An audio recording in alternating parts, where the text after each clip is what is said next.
Chapter 19. A Wonderful Teacher. Allison was still on the 19th story. The desks were arranged in clusters of 4. Allison sat at a cluster with a girl named Virginia, a boy named Nick, and a boy named Ray. But Virginia looked old enough to be her mother, and Nick looked like he should be in high school. Ray was a couple of years younger than Allison. "Miss Zarves is a wonderful teacher," said Virginia in a sing-song voice. "She's the nicest teacher I ever had." "She's the only teacher you ever had," said Nick. "So, she's still nice," said Virginia. "I've always gotten all A's." "Aren't you a little old to be going to school?" Allison asked her. "You're never too old to learn," said Virginia. "No one ever leaves Miss Zarves' class," said Nick. "How long have you been here, Virginia?" Virginia thought a moment. 32 wonderful years. "I've been here 9 years," said Nick. "But she always gives us good grades," said Virginia. "That's true," Nick agreed. "I've gotten all A's since I've been here." "Me too," said Ray, "and sometimes I answer all the questions wrong on purpose." "Where were you before you came here?" Allison asked him. "I went to, I was..." Ray shook his head. "That's funny. I don't remember." "I don't remember where I came from either," said Virginia. "Well, I do," said Allison. "I was in..."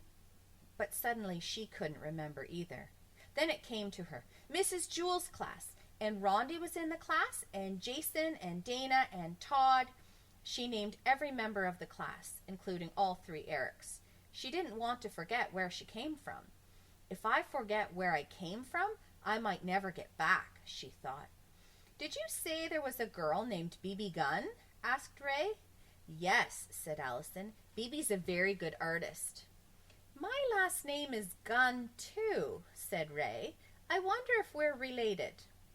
"Ray, no talking, please," said Miss Zarves. "Now everyone please take out a pencil and some paper. I want you to write all of the numbers from 0 to 1,000,000 in alphabetical order." "From 0 to 1,000,000?" asked Allison. She couldn't believe it.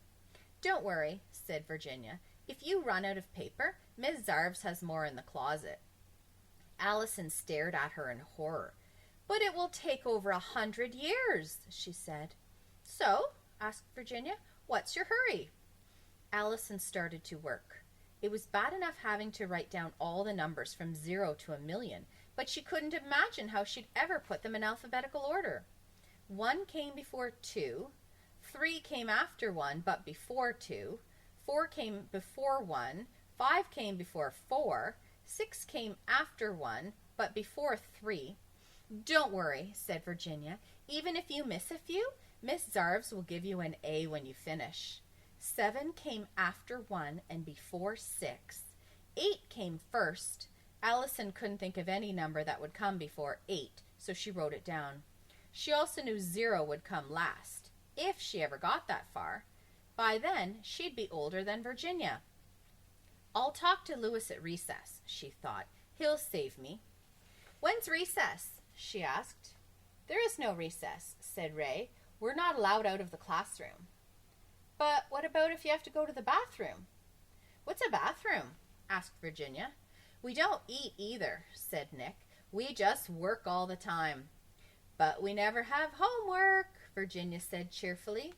"That's because we never go home," said Nick. "We get a 2-minute break every 11 hours. "But don't worry," said Virginia. "Miss Zarves always gives us good grades." Miss Zarves walked around the room checking everybody's work. "Excellent, Ray," she said. "Very good, Virginia. You're doing wonderfully, Allison. You get an A for the day." Big deal, thought Allison. She had to figure out some way out of there. It was clear that Virginia, Nick, and Ray were all too far gone to help her. "Are there any other new kids in the class?" she asked. "Ben's new," said Nick. He pointed Ben out to her. Ben appeared to be Allison's age. She was glad about that. When the 2-minute break came, she went over and talked to him. "Are you Ben?" she asked. "No," he said. "Oh," said Allison. "I was looking for Ben." "That's me," said the boy. "But you just said..." My name is Mark Miller, said the boy, but for some reason everybody calls me Benjamin Nushmut. There's a Mark Miller in my class, exclaimed Allison. I know, that's me, said Mark. I'm Mark Miller. No, I mean my other class, said Allison. What other class? Allison thought a moment. I don't remember, she said. After putting numbers in alphabetical order for 11 hours, her brain had turned into spaghetti. Time's up, said Miss Sarves. Everyone back to work.